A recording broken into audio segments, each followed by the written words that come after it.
We will briefly go over the final topic, which is power system stability.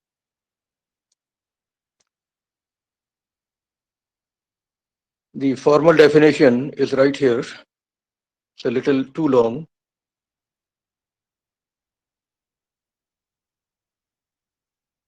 Is the ability of the system for a given set of initial operating conditions to regain a state of operating equilibrium after being subjected to a physical disturbance.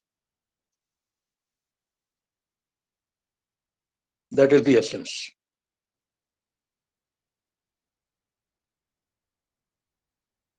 Disturbance is more than a fault. Fault is a disturbance, yes, but all disturbances are not necessarily faults. Disturbance means much more than the fault. Okay. So this definition, although it's impossible to remember it word by word, but get the gist of it, that if there is a disturbance to which the power system is subjected, the ability of the system to regain the equilibrium is what is known as the stability.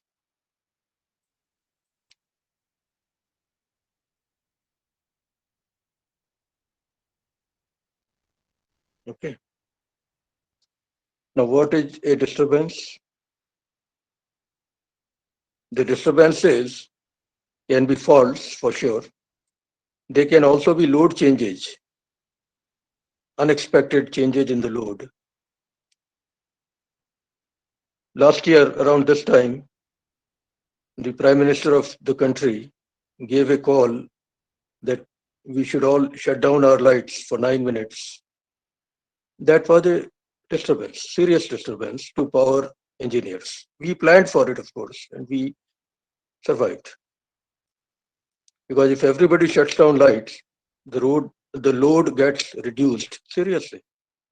So power plant engineers planned for that 9 minute shutdown very carefully. That was a disturbance. That was not a fault. Okay.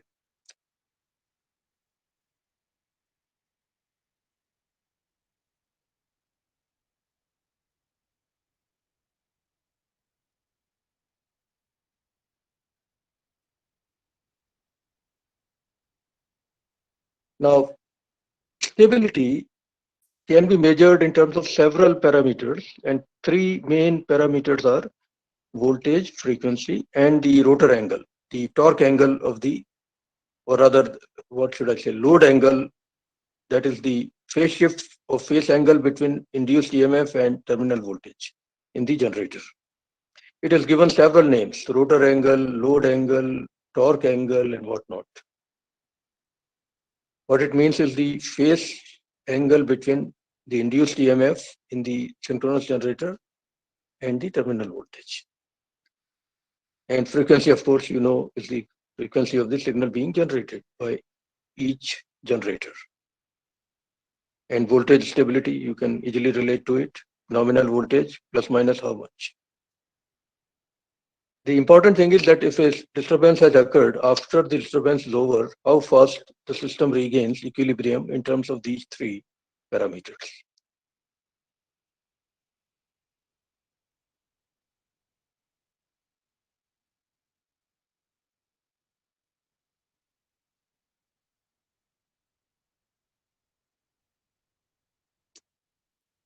Disturbances can also be classified in terms of their magnitude and in terms of their duration.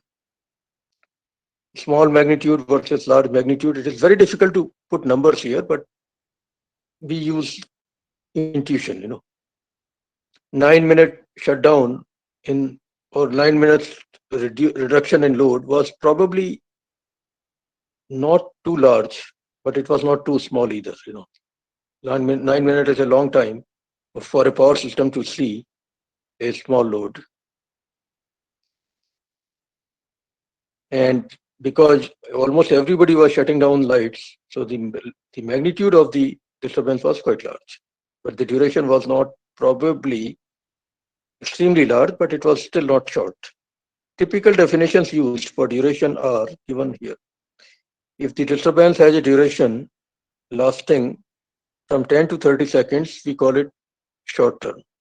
And anything above that could possibly be called long term, or you can also classify some of them as medium term. And both large magnitude and small magnitude disturbances can be either short term or long term. In fact, nowadays they also define a term called medium term, which is where I think 9 minutes would fall generally.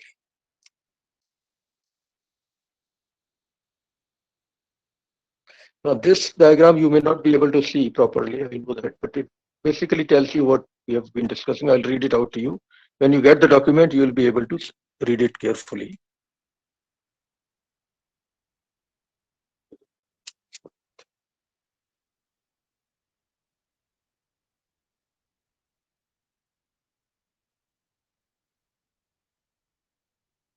Yeah, I think I'll leave it alone. It has basically the same definitions that I have given in the previous pages mentioned. Voltage, frequency, and rotor angle. And each of them having large or small magnitude or large and small durations. That is what is captured in this tree diagram, which you will see once you get the document. Now, there are three types of stabilities that we are looking at: rotor angle, voltage, and frequency, right? What is rotor angle stability?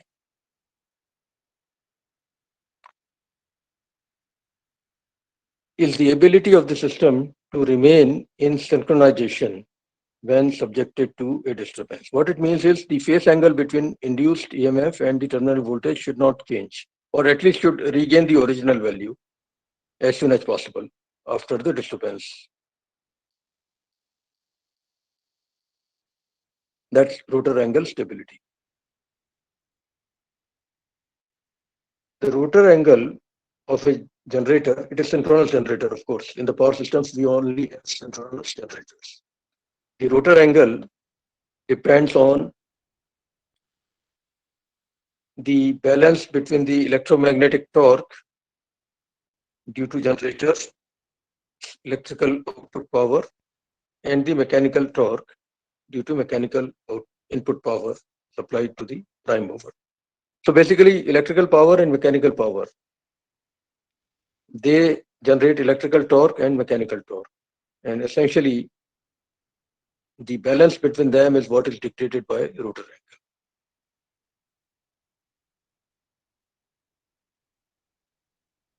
Synchronism demands that electromagnetic torque and mechanical torque should be equal. That is the ideal condition, ideally stable condition. That is what we strive for all the time. If synchronism is lost, it will lead to oscillations in the rotor angle, and that is quite dangerous. Voltage stability, it is the ability of the system to maintain steady state voltage at all the system buses. Bus is a particular line which is supplying a lot of equipment in the system. So when the disturbance is present, the voltage, ideally speaking, should not change at all. Or if it changes, it should come back to steady state value as soon as possible. A bus in a power system is defined as the vertical line at which the several components of the power system, generator, loads, feeders, etc., are connected. That's the formal definition of a bus in the context of power systems. Again, voltage stability can be both short-term and long-term, as usual.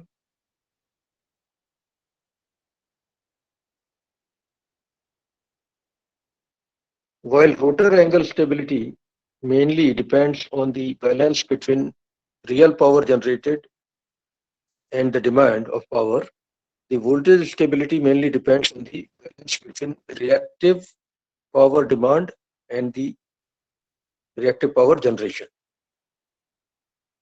Okay.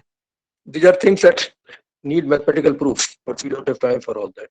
I'm giving you the gist of what has been done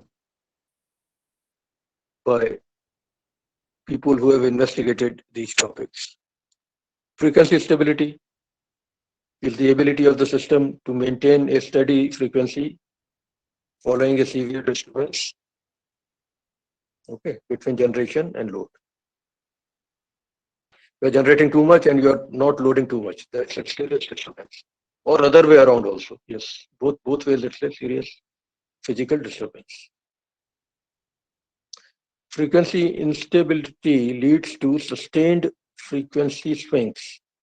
Frequency changes too much continuously with time, which basically means some generators might fully shut down because protection mechanism will kick in.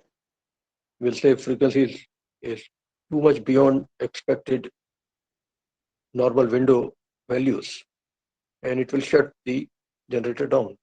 That would mean outage, power outage. Rotor angle stability, frequency stability, and voltage stability in practice may not always be isolated events. Okay, that's another thing. If one thing happens, the other might also happen. It's not like these are independent phenomena. One may trigger others. It's a very complicated research topic, by the way.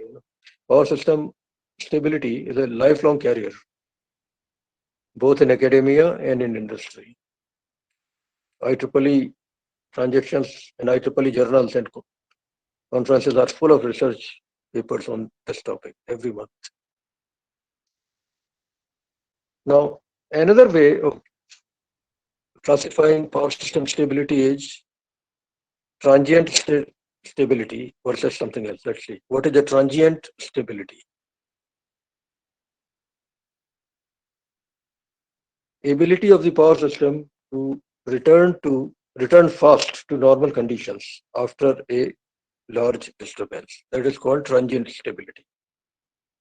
If a system returns to normal behavior fast enough, we call that transient stability is good. We call it a good transient stability. Now, what is a large disturbance? Some examples. Sudden removal of a load. Okay. A serious part of the load is removed suddenly. That's a serious disruption. This is large disturbance.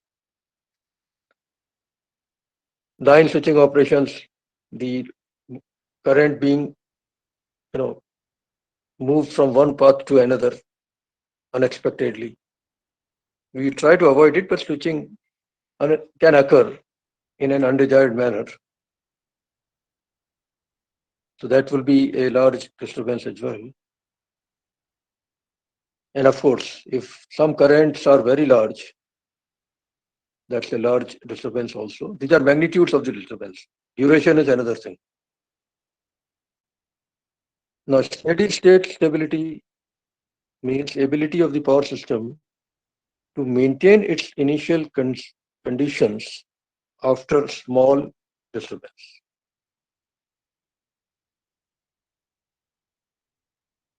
Okay. That means it's not returning to initial conditions. These conditions are actually maintained throughout the disturbance. As long as disturbance is small, hopefully we should be able to achieve that. That is known as steady state stability.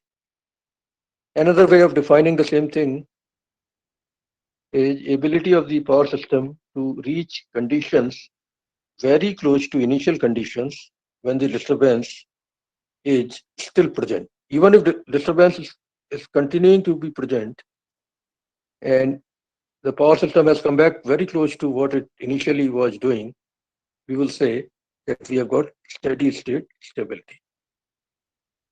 Good steady state stability in the power. A very large variety of words are used for classifying stability in a power system. One of them happens to be static stability, which is defined slightly differently. Ability of the power system to remain stable without any help from the automatic control devices like governors, voltage regulators, etc. Static stability means protection. The control mechanism doesn't have to do anything, and system will remain stable by itself. It's a different kind of definition sometimes used for defining stability in power systems. Dynamic stability, it's a complicated thing again, but let's read the first few lines. Ability of the power system to return to a steady state of operation after significant disturbance, short circuit, etc., in which changes in the mode parameters are minimal. Okay. What it means that the disturbance is quite large in magnitude, short circuit for instance. Even after that, if the system can return back to very close to what it was doing before the disturbance, then we will say we have a good dynamic stability in the system. Okay. Now, how do you improve stability? For voltage stability, there are methods like these.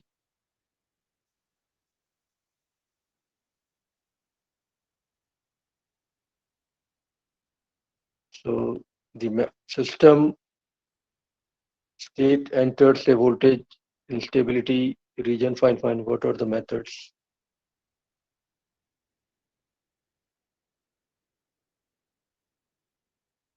Yeah, the voltage instability or voltage stability has further sub-classifications which are given here. You don't have to worry too much about it. Important thing is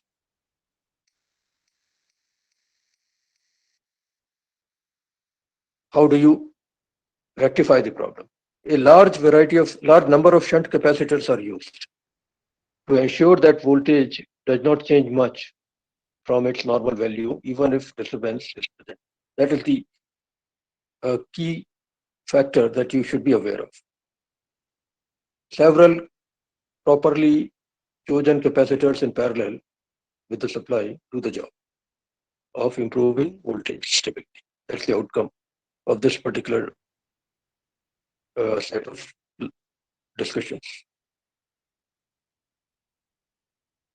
Okay. There's a lot more here. You may not be interested in everything, but basically better planning, etc., can also be better maintenance of the generators and so on.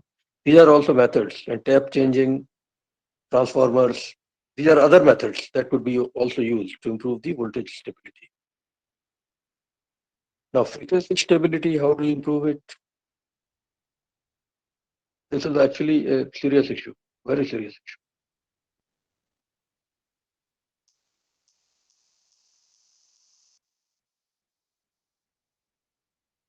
It's not easy to improve frequency stability. As it was not that difficult to improve voltage stability, but for frequency stability improvement, we generally have to do a lot more thinking. Like one method they are recommending is use sources other than synchronous generators, which will not have this problem, like solar cell. Of course, solar cells cannot meet all the requirements of the society. So it remains an open question. Rotor angle stability improvement is also a serious research challenge.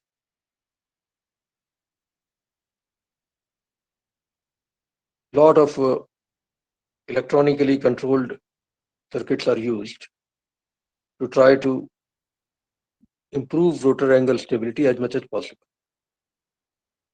It's not easy again, but yeah, microprocessors are frequently employed to continuously monitor and process the signal from rotor angle sensor.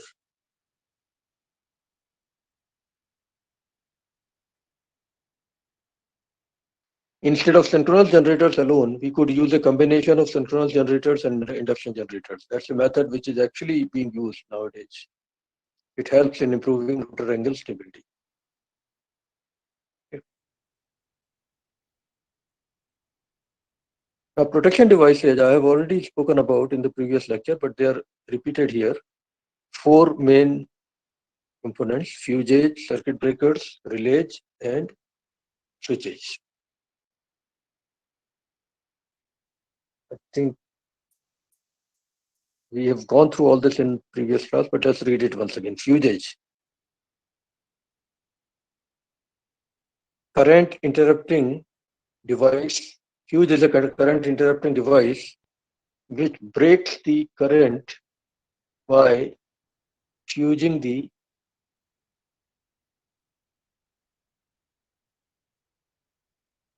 element. The element means the thin wire inside the fuse. Using the element when current in the circuit exceeds a certain safe value. You know this, it's written once again here. What is a relay? Relay is a device that opens or closes contacts to cause the break in the circuit which seems to be faulty. Relay does so through the circuit breaker. Relay tells the circuit breaker to do the job. Circuit breaker is directly in the path of the current. Relay operates at much lower current. It's a control device for the circuit breaker. Circuit breaker, of course, is it's one of the most important part of the protection mechanism. It is a switching device that interrupts an abnormal or faulty current. That means it stops it. When the situation clears, it allows the current to go again. That doesn't happen with the switch. That doesn't happen with the fuse, by the way. Fuses, and that's it. You have to replace it. Circuit breakers normally don't have to be replaced. They are intelligent enough to restore the path when the fault clears or when the disturbance clears. A circuit breaker can be thought of as being an automatic switch. Circuit breaker acts fast and automatically, whereas a switch normally needs manual input. Yes, that's also true. The circuit breaker can restore the circuit once the fault clears, but normally, as a safety measure, most circuit breakers need a manual OK before restoring the circuit. That's an extra caution we take. That although circuit breaker is ready to restore the path or automatically, probably it will ask for an OK from a human being, so that human being visually checks everything. Because circuit breakers, after all, can fail also. So that OK is a protection, extra protection built to make sure circuit breaker does not do something stupid automatically. Switches, of course, are simple enough. It's a device, a switch is a device designed to connect or disconnect two nodes or more than two nodes in an electric circuit. You know that.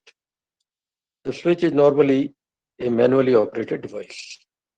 Single pole, single throw, single pole, double throw, etc. We have seen all that in the previous lecture.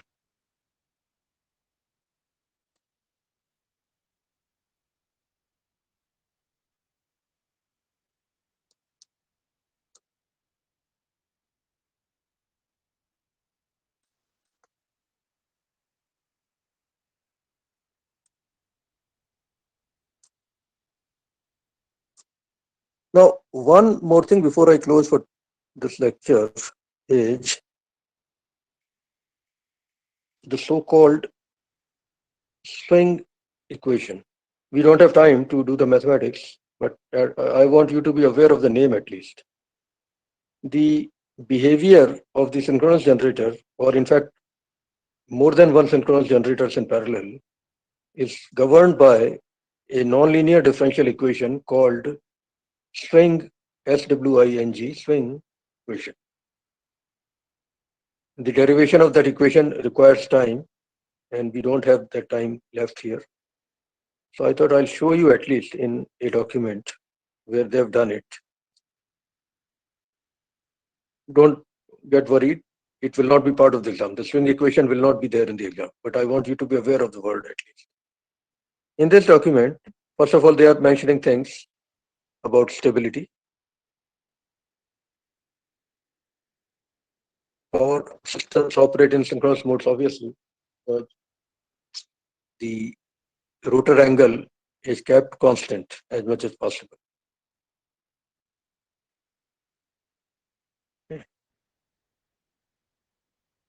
Study of the dynamics of power system under disturbances, that is power system stability. That's a very good definition, quite generic.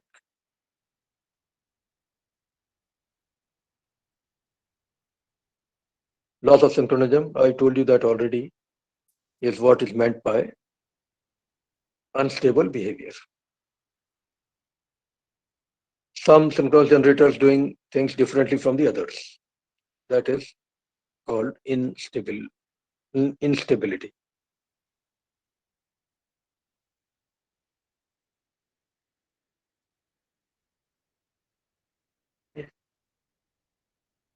I think they have given the, yeah, I've defined all this in my own notes. Let's move on.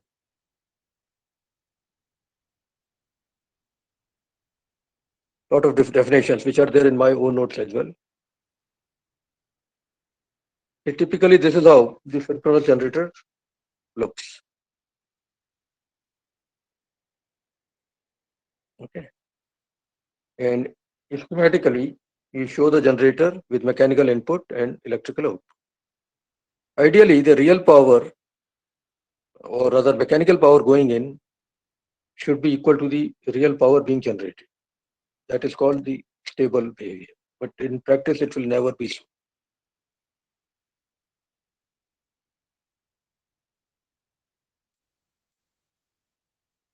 This is where they start.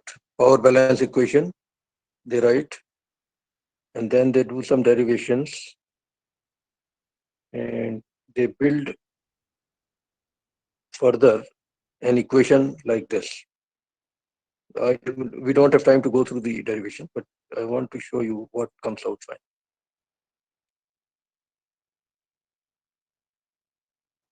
The power versus phase versus the angle omega t. Okay, that is drawn, and then the generated power, generator input power versus output power. That behavior is written through a very complicated equation, and you can feel for it,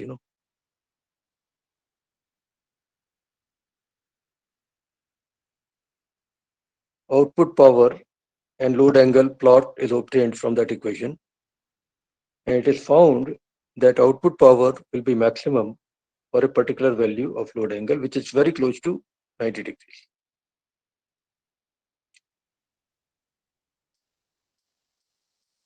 Okay. There's a lot more in this document. I don't think we have time to go through that. In fact, if you have two synchronous generators in parallel, the equations become even more complicated. And if you have three generators in parallel, things get even more complicated. It's a very interesting topic. But I think I'm not going to go too deeply into it. Be aware that there is something called a disturbance string equation to model the behavior of synchronous generators, either one or more than one operating in parallel. Okay. One interesting research paper. It's not in a very good journal, but still, it is a very interesting paper. Enhancement of rotor angle stability of power systems, controlling RSC of DFIG. You don't even know what it means, but important thing is that such kind of research papers are being published in today's world. New methods. With the increasing demand of power and due to environmental and economical considerations, conventional methods of generation of electric power have been replaced by the renewable energy sources. Among renewable energy sources, wind energy conversion system is the emerging source of power. Important thing is that for rotor angle stability improvements, you try to get AC power generated from sources other than central generators. And here they are investigating one possibility, which is wind energy conversion. And then they are using induction generators and also power system stabilizer. There's a lot of good work in this direction. You don't have to understand everything, but this is one example of the kind of methods that are being developed for improving rotor angle stability. I think this is it. We are done. Yeah, this is too complicated again. I've told you the various names of stabilities. They are repeating all that here. And then they go into mathematics.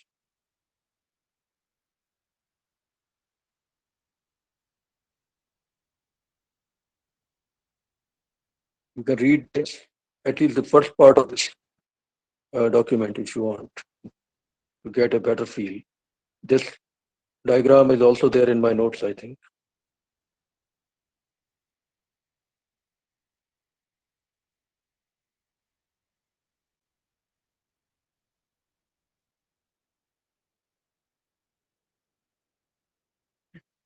Okay, there's no mathematics here. So this is a good summary of what I told you in my own document as well. Okay, so I think I'm going to stop here today. This is the end of it. We don't have time to go for anything else. Ideally, I would have liked to speak about electric drives also, but we don't have time. Let me tell you what electric drives are. Motors by themselves give you a performance that is open-ended. You cannot do much about what you are getting. Electric drives are control mechanisms which optimize the performance of motors, both DC and AC motors, continuously. Okay, so essentially what you have got is motor and an electric drive or control mechanism sitting on top of it. We sense the output conditions, output power, as well as how much current the motor is drawing, etc., etc. And if it's an AC motor, then frequency of the input supply also. And we see whether those parameters are actually what they should be. If not, correction is made to the input supply of the motor using an automatic mechanism called electric drives. And motors nowadays invariably come with electric drives.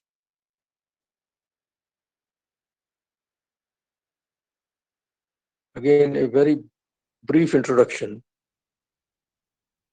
of what an electric drive is.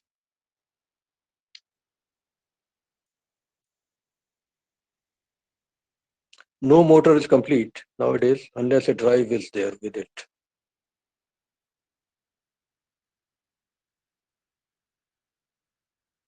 Of course, mechanical drives are also possible, but nowadays we are going for electric drives. What is an electric drive? Is a form of machine equipment designed to convert electrical energy into mechanical energy, along with providing electrical control of the processes involved. Very generic definition. Nowadays, actually, when they say drive, they include motor also in the definition. Electronic circuit is there inside the control mechanism to achieve what it is supposed to.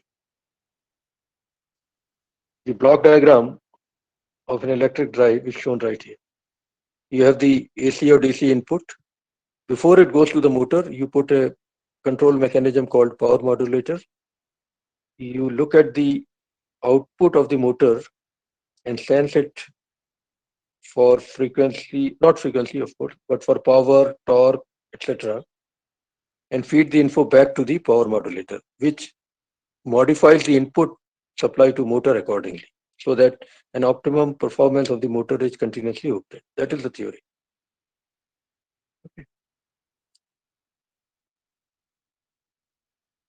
This is one pictorial diagram. You see the drive on top of motors. Two motors cascaded with each other, and drive is on the top in both cases. Another one where drive is on the top.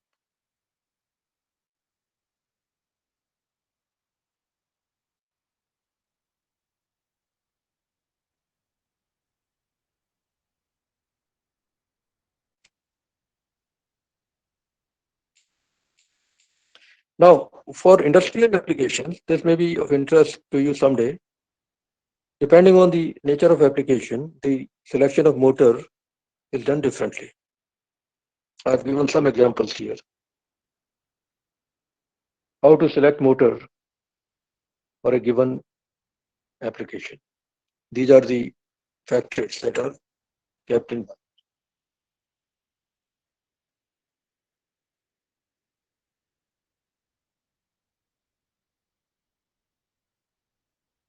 Okay.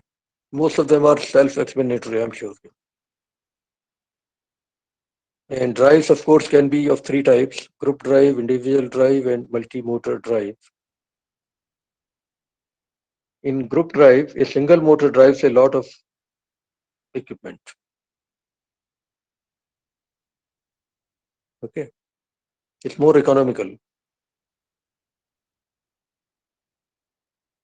But if this motor stops, but if the drive stops, everything stops in the factory. That is the biggest disadvantage. Individual drive means each equipment has its own motor, which is expensive, but it has advantages like, autonomy. Each equipment can be operated at its optimum because you have individual motor attached to it. Not everything will stop if one motor fails because other equipment has its own motor. And the final type is multi-motor drive, where even for a single function, we use more than one motors. The cranes that you see on the road have actually got 2 or 3 different motors for different operations. So 3 types of drives are multi-motor drive, individual drive, and group drive.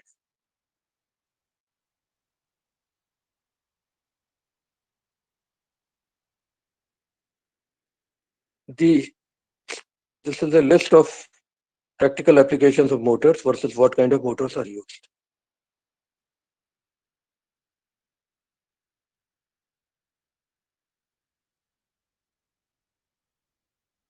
Okay. There are regions for each and every entry here.